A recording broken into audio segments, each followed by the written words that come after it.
नाही नाही भराचं बिराचं नाही तुमचं गाडा सील करून टाका. ए ते गाड्या सगळ्यांना बोलव आणि सगळ्यांना पावत्या घेऊन आलो. सोलापूर शहरात अतिक्रमण विरोधी कारवाई वेळी शांती चौकातील महापालिकेच्या मिनी गाळ्याचा दारूचा अड्डा म्हणून वापर होत असल्याचे उघडकीस आले. या कारवाईनंतर हा गाळा बंद करण्यात आला असून तातडीने कागदपत्रे मागवण्यात आली आहेत. अतिक्रमण विरोधी पथकाने अक्कलकोट रोड येथील पाणीटाकी परिसरात एका सुरुची नावाच्या हॉटेलमध्ये गैरप्रकार चालत असल्याची तक्रार आली होती.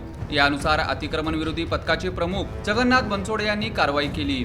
ही कारवाई सुरू असताना एका मिनी गाड्यामध्ये काही लोक मद्यपान करत असताना दिसून आले. जगन्नाथ बनसोडे यांनी या कारवाईवेळी ज्यांच्याकडे गाड्याचा ताबा आहे त्यांच्याकडे कागदपत्राची मागणी केली. त्यावेळी त्यांनी असमर्थता दर्शवल्याचे दिसून आले. आता या प्रकरणावर बुधवारी तपासणी होणार आहे. महापालिकेच्या बाळीवीस येथील आरोग्य निरीक्षकांच्या कार्यालयात दारूचा अड्डा चालत असल्याचे अतिक्रमण कारवाईवेळी निदर्शनास आले होते. आता हा दुसरा प्रकार उघडकीस आला आहे. महापालिकेची मालमत्ता ताब्यात ठेवण्याचा आणि त्याची नोंदी करण्याची जबाबदारी महापालिकेच्या भूमी व मालमत्ता विभागाच्या अधिकाऱ्यांवर आहे. महापालिकेच्या मालमत्तांचा गैरवापर होत असल्याचे पुन्हा उघडकीस आले आहे. महापालिकेचे प्रशासन आता यावर काय कारवाई करते याकडे सर्वांचे लक्ष लागले आहे.